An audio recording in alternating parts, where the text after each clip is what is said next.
لبرانبر او مترسیانه بتوانین به هیزکی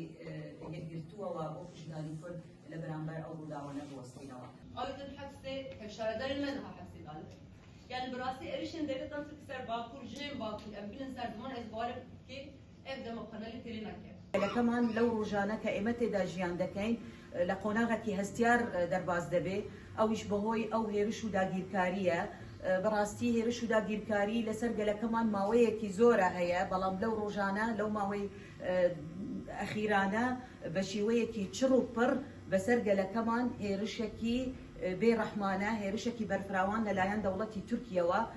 تایبەت کە لە مانگی چوار لە مانگی نیسانەوە دەست پێ کردووە لە ناوچەکانی زاب و مەتینە و ئاباشین لەسەر باشووری کوردستان هەرچەند هێرشەکانی دەوڵەتی تورکیا لە ڕۆژئاوای کوردستانیش بەردەوامن بەڵام بۆ قۆناغە ئەخیرە بەرەو ئاقارێکی تر دەچێ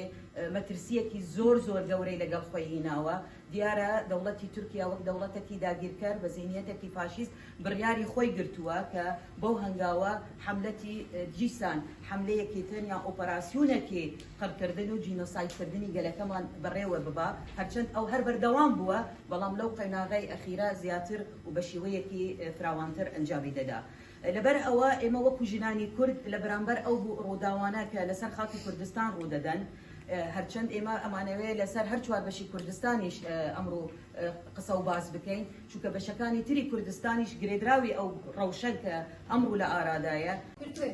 سەر ناوی پرتوکێ ڕێنگên سیاسەتên مۆریا کوردی